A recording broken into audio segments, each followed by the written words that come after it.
False flag operations are covert operations designed to deceive the public in order to make an attack look like some outside force carried it out. This gives a nation the ability to start a war and make it look like they were the victims. This is very important if the public does not want war, and it also limits the ability for opposing interests to stop the new war.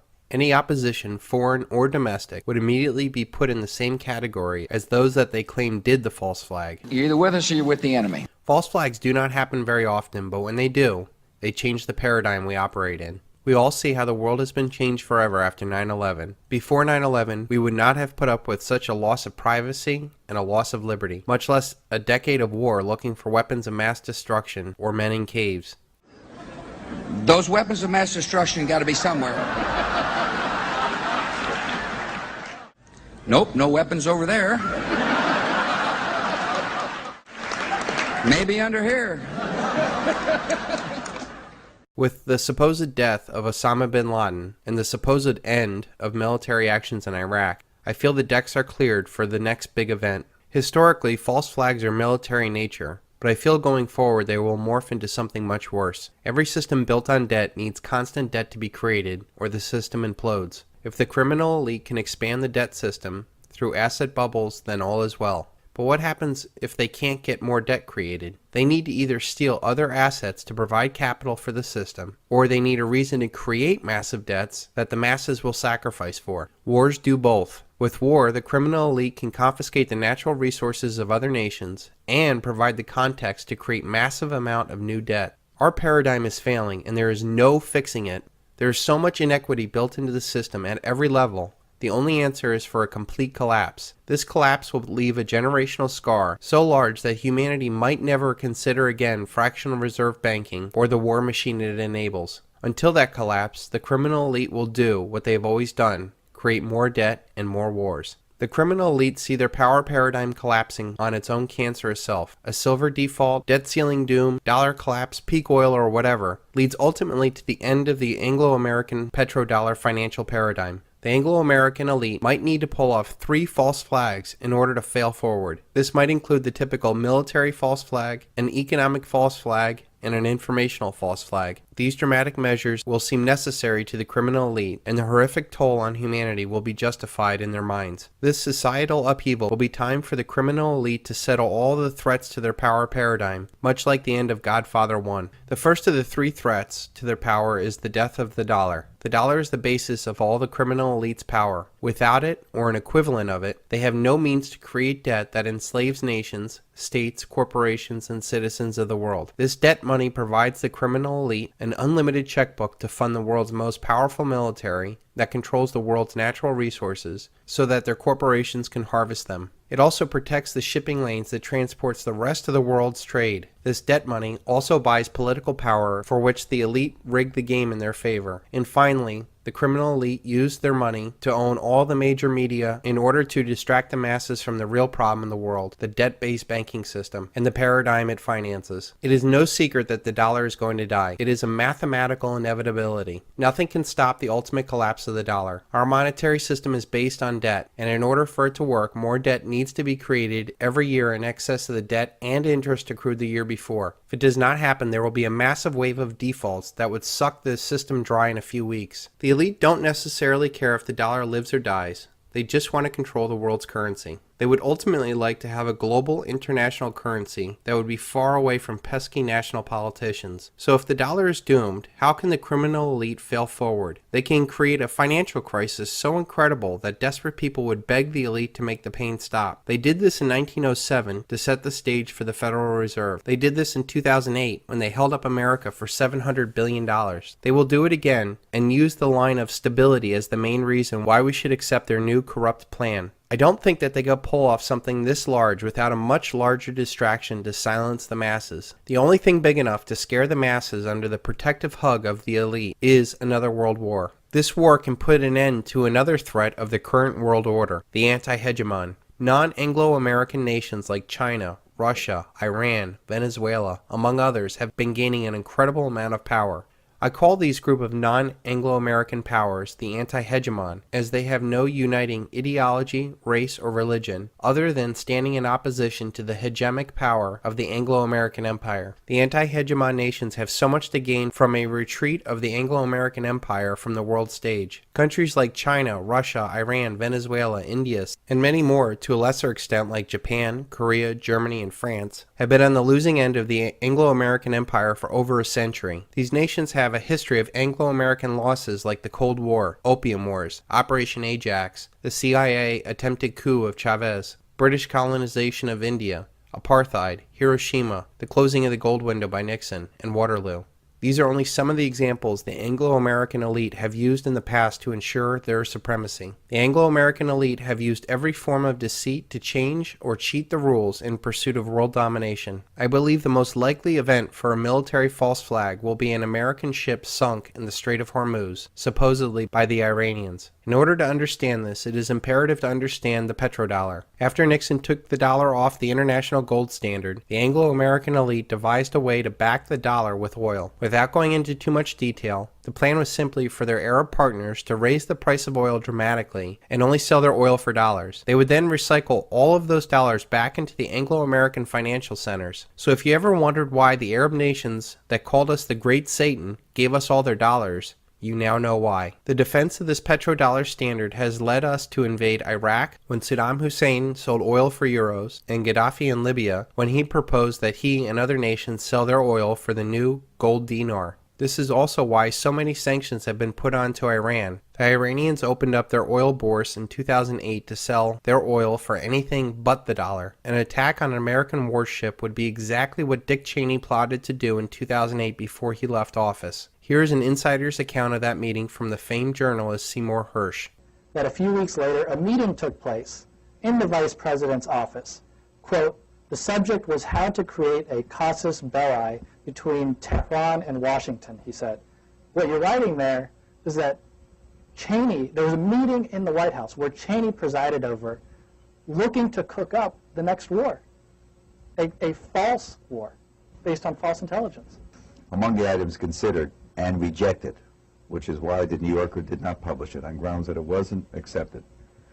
One of the items was, why not, there was a dozen ideas proffered, how to trigger a war. The one that interested me the most was, why don't we in our shipyard, build 4 or 5 boats that look like Iranian PT boats, put Navy SEALs on them with a lot of arms, and the next time one of our boats goes through the Straits of Hormuz, start a shoot-up. Might cost some lives. And it was rejected because you can't have Americans killing Americans. But that's the level of stuff we were talking about, provocation.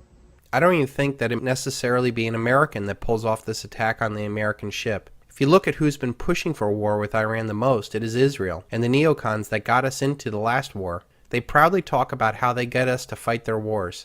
Here's a clip of Israeli President Benjamin Netanyahu talking about their secret weapon. But I'll tell you one thing, unlike America, Israel seems to be able to fight wars very quickly. What is your secret? Because we don't seem to have the hang of that. The secret is that we have America. Nah. And America, you see, the point is that Israel... If you think that that was just a slip, please look into Project for a New American Century or the 1967 USS Liberty incident, where unmarked Israeli planes attacked and nearly sunk the most decorated ship in our fleet with the purpose of getting the United States to attack Egypt. I frankly think that crisis initiation is really tough. And it's very hard for me to see how the United States president can get us to war with Iran. Which leads me to conclude that if, in fact, compromise is not coming, that the traditional way of America gets to war is what would be best for U.S. interests. Some people might think that Mr. Roosevelt wanted to get us into World War II, as David mentioned. You may recall we had to wait for Pearl Harbor. Some people might think Mr. Wilson wanted to get us into World War I. You may recall he had to wait for the Lusitania episode. Some people might think that Mr. Johnson wanted to send troops to Vietnam. You may recall he had to wait for the Gulf of Tonkin episode. We didn't go to war with Spain until the USS, until the Maine exploded. Girls delightful in Cuba, stop.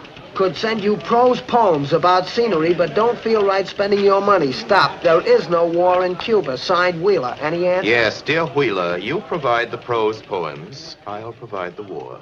That's fine, Mr. Kane. Yes, I rather like... And may I point out that Mr. Lincoln did not feel he could call out the Federal Army until Fort Sumter was attacked, which is why he ordered the commander at Fort Sumter to do exactly that thing which the South Carolinians had said would cause an attack.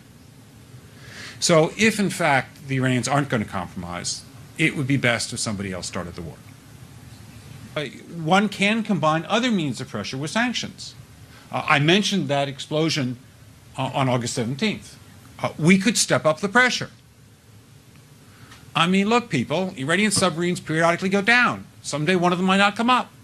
Who would know why? We can do a variety of things if we wish to increase the pressure. There was a dozen ideas proffered how to trigger a war. The one that interested me the most was, why don't we in our shipyard build 4 or 5 boats that look like Iranian PT boats, put Navy SEALs on them with a lot of arms, and the next time one of our boats goes through the Straits of Hormuz, start a shoot-up.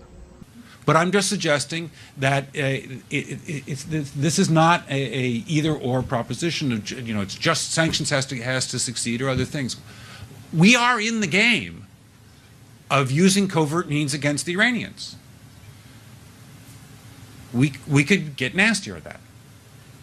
A false flag attack, like an American ship sunk in the Strait of Hormuz, would also keep Iranian allies like Russia and China at bay, much like the 9/11 attacks kept them from using their power to stop the United States from invading Iraq. The world is a much different place than it was in 2000, and China and Russia have learned a lot, as they have been vocal opponents of many of the pressures the Anglo-American Empire has applied to Iran.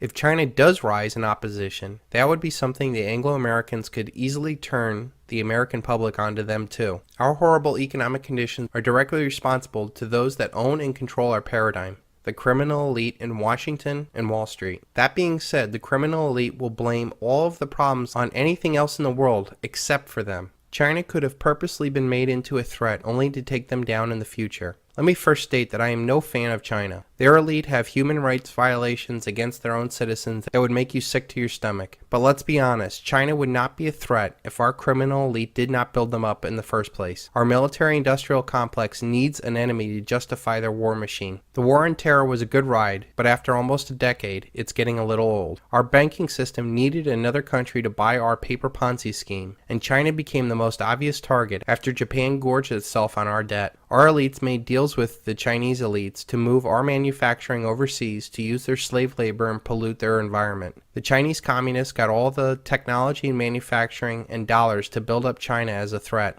Our elite did this to make tremendous profits and keep the dollar paradigm going. But in the end, I believe that our criminal elite may use China to be the next enemy in a paradigm-shifting war. Since China has now said no more American debt, the Federal Reserve has stepped up as the buyer of last resort. This has bought us some time, but there's a huge economic difference of recycling dollars already in circulation, like the Chinese dollars, than freshly printed ones like that from the Federal Reserve. The Anglo-American elite must solve Triffin's dilemma, where a world currency reaches its apex and must be allowed to default, but somehow not drag down the rest of the world with it. The elite have been trying to get regional and ultimately global currencies in place to solve this dilemma. Now, no nation is going to give up their power to create money, especially now that we're looking at the euro imploding. The only option, I feel, is to do it the old-fashioned way, through war. The only thing the United States is really good at now is exporting debt and bombs. There is way too much at stake for our elite to just silently walk away into the night without a fight. They are trying to keep things going by now fighting 4, 5, 6 wars in the oil-rich Middle East and North Africa region. But the writing is on the wall. The debt ceiling will continue to be raised, and money and debt will be created, and the war machine will continue to churn. This will not end because the elite will say, we can't do this anymore. If anything, history has shown that when the chips are down on the table, they will double down and go off to war.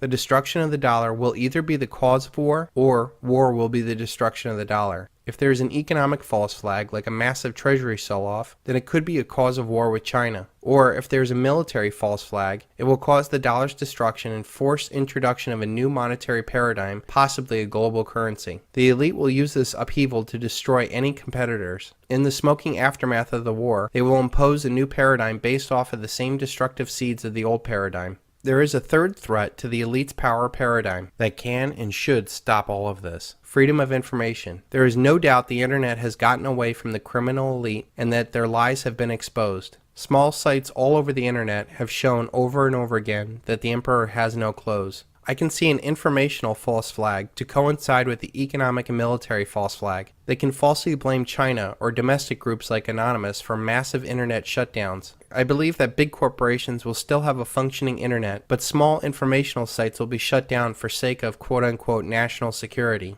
Perhaps it could even be something much worse, where they shut down all free speech and opposition for the sake of national security. I believe ultimately a wide-awake humanity will put an end to all these forms of treachery. We have the benefit of seeing the same playbook over and over again throughout history, and if they do try another false flag, it is imperative that we question the perceived reality and wake humanity up before we get marched off to another war. Our job is not necessarily to fight this evil. We only need to expose evil so it'll cease to have power. The real challenge is to show people that the good that they think they are doing is really evil, and they will no longer do it. We need to convince our fellow citizens that debt and war are evil, and we need to rid this scourge from humanity once and for all. The timing and order of all this is unknown, but just know that it's going to get dramatically worse before it gets any better. Every 80 years or so, a paradigm dies and a new one is born out of the ashes of the old. 80 years ago, we had the Great Depression and World War II, and this was the creation of our current paradigm. 80 years before that, we had the Civil War, and 80 years before that, we had the Revolutionary War. So far, the United States has survived and has gone on to become a global superpower. This time around, we have the possibility of a Revolutionary War, a Civil War, or a World War,